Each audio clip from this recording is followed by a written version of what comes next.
പല പ്രവചനങ്ങളും നമുക്ക് മുന്നിൽ ശാസ്ത്രലോകം നൽകാറുണ്ട്.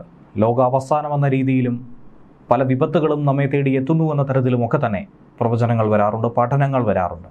അത്തരത്തിൽ ബാബ വാങ്കയും നോസ്ട്രഡാമസുമൊക്കെ നിറഞ്ഞു നിൽക്കുന്ന ഈ സാഹചര്യത്തിൽ ഭൂമിയിലുണ്ടാകുന്ന ഒരു മാറ്റത്തെ ചുറ്റിപ്പറ്റിയാണ് മനുഷ്യനടക്കം മറ്റ് ജീവജാലങ്ങൾക്ക് അപകടമുണ്ടാകുന്ന രീതിയിലുള്ളൊരു വസ്തുത നമുക്കിടയിൽ സംഭവിക്കുന്നുവെന്ന ഒരു സൂചന കൂടിയാണ് ശാസ്ത്രലോകം നൽകുന്നത്. മനുഷ്യനാകട്ടെ കാലഘട്ടത്തിനനുസരിച്ച് കൊണ്ട് പരിണാമം സംഭവിച്ച ഒരു ജീവി കൂടിയാണ്. മറ്റു മൃഗങ്ങളിൽ നിന്നും മനുഷ്യനെ വേറിട്ട് നിർത്തുന്നതും മനുഷ്യൻ്റെ ഈ കഴിവ് തന്നെയാണ്, പരിണമിക്കാനുള്ള, അതിനെ അതിജീവിക്കാനുള്ള ആ ഒരു കഴിവ്. ശാസ്ത്ര സാങ്കേതിക മേഖലയിലൊക്കെ തന്നെ മനുഷ്യൻ ഉണ്ടാക്കിയെടുത്തിരിക്കുന്ന നേട്ടങ്ങളും അതിനാധാരം തന്നെയാണ്. പക്ഷേ നമ്മെ സംബന്ധിച്ച് വലിയ വെല്ലുവിളിയായി മാറുന്ന ഒരു വിപത്ത് നമുക്ക് തലയ്ക്ക് മുകളിൽ തന്നെയുണ്ട്. കാലാവസ്ഥയെ തന്നെ അതിജീവിക്കുന്ന തരത്തിൽ പല രീതിയിലുള്ള കൃഷിയും അതിജീവനവുമൊക്കെ നാം കണ്ടെത്തിയിട്ടുണ്ട്. പക്ഷേ ഇവിടെ കാലാവസ്ഥ നല്ല രീതിയിൽ മുന്നോട്ട് പോകുന്നത് കൊണ്ട് മാത്രമാണ് ജീവജാലങ്ങളും ജന്തുജാലങ്ങളും ഒക്കെ തന്നെ പരസ്പരം ഇടപഴകി പോകുന്നത്. എന്നാൽ കാലാവസ്ഥയിൽ ഒരു വലിയ മാറ്റം വരാനിരിക്കുന്നു. അതൊരിക്കലും മനുഷ്യകുലത്തിന് താങ്ങാൻ കഴിയുന്നതിലും അപ്പുറമായിരിക്കും. ഇപ്പോൾ തന്നെ അതിൻ്റെ ദൂഷ്യഫലങ്ങൾ നാം അനുഭവിച്ചു കൊണ്ടിരിക്കുകയാണ്. പല ജീവജാലങ്ങളെയും തുടച്ചു നീക്കാൻ കെൽപ്പുള്ള രീതിയിൽ കാലാവസ്ഥാ വ്യതിയാനം നമുക്ക് മുകളിൽ ആഞ്ഞടിക്കുന്നുവെന്ന് വേണം മനസ്സിലാക്കാൻ. ഈയടുത്തായി പ്രളയവും അതുപോലെ തന്നെ പേമാരിയും അതികഠിനമായ വെയിലും ചൂടുമൊക്കെ തന്നെ മനുഷ്യൻ സഹിക്കുന്നുണ്ട്.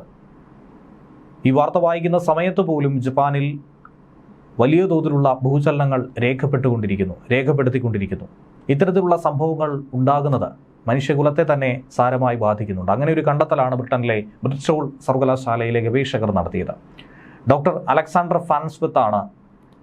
അദ്ദേഹത്തിൻ്റെ നേതൃത്വത്തിൽ ഉള്ള ഒരു പറ്റം ഗവേഷകരാണ് നേച്ചർ ജിയോ സയൻസ് എന്ന പ്രസിദ്ധീകരണത്തിലൂടെ മനുഷ്യനടക്കം ഒരുവിധം എല്ലാ ജീവജാലങ്ങളും ഒരു ഘട്ടം കഴിയുമ്പോൾ ഭൂമിയിൽ നിന്നും ഇല്ലാതാകുമെന്ന സൂചന നൽകുന്നത്. നമ്മൾ കേട്ടിട്ടുണ്ട്, പണ്ട് ബിഗ് ബാങ് തിയറിയെക്കുറിച്ചൊക്കെ തന്നെ കേട്ടിട്ടുണ്ട്. ഒരു കാലഘട്ടത്തിൽ ഡിനോസറുകൾ ഉണ്ടായിരുന്നു, ഒരു വലിയ ഉൽക്കപതിച്ച് ആ ദിനോസറുകളൊക്കെ തന്നെ ഇല്ലാതായി, അതിനുശേഷം മനുഷ്യകുലം ഉണ്ടായി എന്നൊക്കെ തന്നെ പലരും ശാസ്ത്ര ലോകത്ത് എഴുതി പിടിപ്പിച്ചിട്ടുണ്ട്.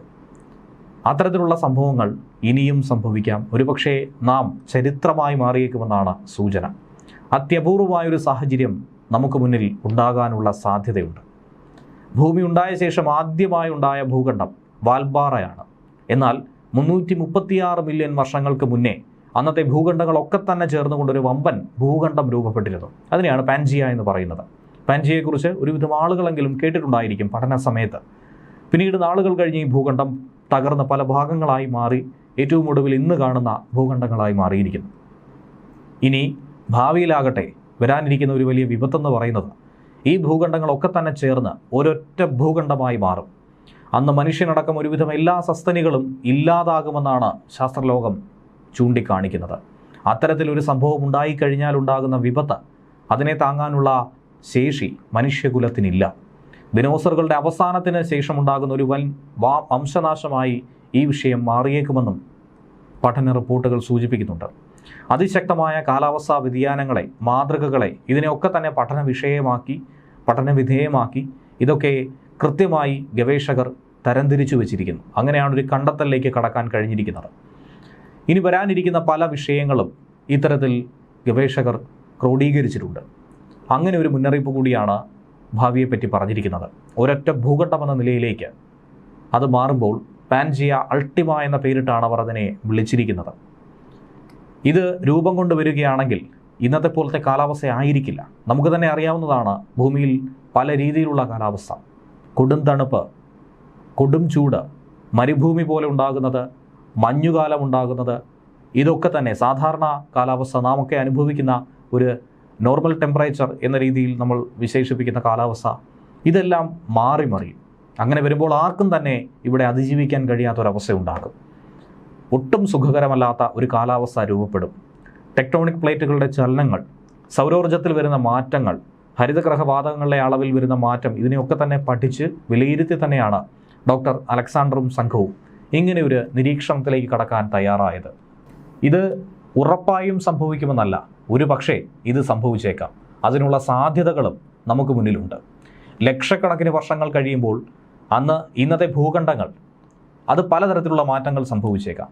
അങ്ങോട്ടും ഇങ്ങോട്ടും പ്ലേറ്റുകളുടെ ചലനങ്ങൾ അത് നാം പഠിക്കാറുണ്ട്. നമ്മൾ ശാസ്ത്രലോകത്ത് നിന്ന് ഓരോ ദിവസം വരുന്ന വാർത്തകളിലൂടെ മനസ്സിലാക്കാറുണ്ട്. ആ ചലനങ്ങൾ മൂലം ഈ ഭൂഖണ്ഡങ്ങളൊക്കെ തന്നെ ഒന്നായി മാറി വലിയൊരു സ്ഫോടനം സംഭവിച്ചേക്കാം. പുതുതായി രൂപപ്പെടുന്ന ഭൂഖണ്ഡം 3 ഇരട്ടി ആഘാതമായിരിക്കും ലോകത്തിന് നൽകുന്നത്. ഭൂഖണ്ഡാന്തര പ്രഭാവം, അതിലുണ്ടാകുന്ന മാഗ്നറ്റിക് വേവ്സ്, ചൂട് കൂടി വരുന്ന സൂര്യൻ, അന്തരീക്ഷത്തിൽ ഓക്സിജന്റെ അളവ് ക്രമാതീതമായി കുറഞ്ഞ് കാർബൺ ഡൈ ഓക്സൈഡാൽ നിറയും, ശ്വസിക്കാൻ കഴിയാത്ത അവസ്ഥ, ശ്വാസം മുട്ടി മരിക്കും. ഭൂമിയിലെ ചൂടൊക്കെ തന്നെ താങ്ങാവുന്നതിലും അപ്പുറത്തേക്ക് കൂട്ടാം.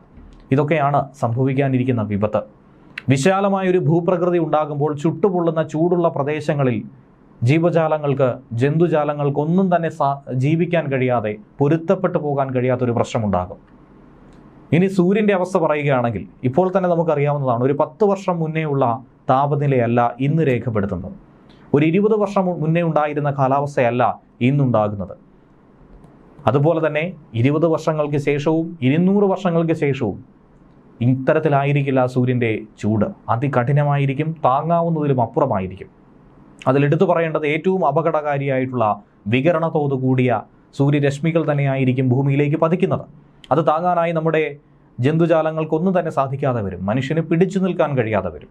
ഭൂമിക്കുള്ളിൽ നിരവധി അഗ്നിപർവ്വതങ്ങൾ അന്തരീക്ഷ താപനില കൂട്ടും. വർഷങ്ങളായി പൊട്ടാതിരിക്കുന്ന, ഈ അടുത്തായി നമ്മൾ ഒരു വാർത്ത കണ്ടിരുന്നു, എത്യോപ്യയിൽ ഉണ്ടായ സംഭവം.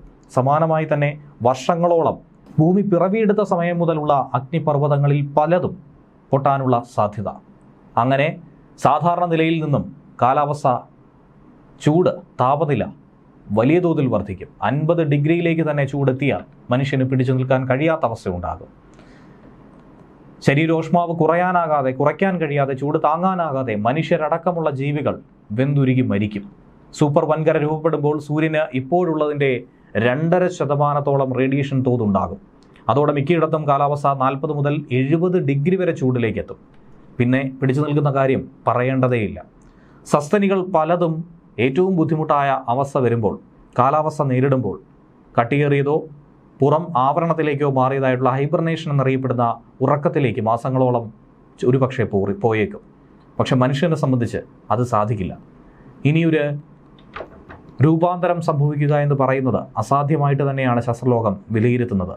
മനുഷ്യനെ സംബന്ധിച്ച് ചൂട് കൂടുമ്പോൾ വിയർപ്പിലൂടെ ശരീര താപനില ക്രമീകരിക്കാൻ നമുക്ക് കഴിയാത്തൊരവസ്ഥയിലേക്ക് എത്തും. ജീവികൾക്കും സമാനമായൊരവസ്ഥ ഉണ്ടാകും. അത് പല ജീവികളുടെയും ജീവൻ എടുക്കും. ഇങ്ങനെ ഒരു സൂപ്പർ വൻകര ഉണ്ടാകുന്ന ഘട്ടത്തിൽ ഭൂമിയിൽ ആകെ 16% താഴെ, 8 മുതൽ 16% വരെയുള്ള സ്ഥലങ്ങൾ മാത്രമേ ഉണ്ടാകാൻ സാധ്യതയുള്ളൂ. അവിടെയാകട്ടെ ജലലഭ്യത ഒട്ടും കാണില്ല എന്നുള്ളതും വളരെ പ്രയാസകരമായിരിക്കുമെന്നാണ് ഈ റിപ്പോർട്ടിൽ പറയുന്നത്. അതികഠിനമായ ചൂട് ഇപ്പോൾ താങ്ങാൻ പറ്റാത്ത അവസ്ഥയിലേക്ക് മനുഷ്യൻ മുന്നോട്ട് പോകുന്നു. പല രോഗങ്ങളും പല ബുദ്ധിമുട്ടുകളും ശാരീരിക പ്രതിസന്ധികളും ഇതിലൂടെ ഉണ്ടാകുന്നു. ഇതിനിടയിൽ തന്നെയാണ് വലിയ വിപത്ത് നമ്മെ കാത്തിരിക്കുന്നത്.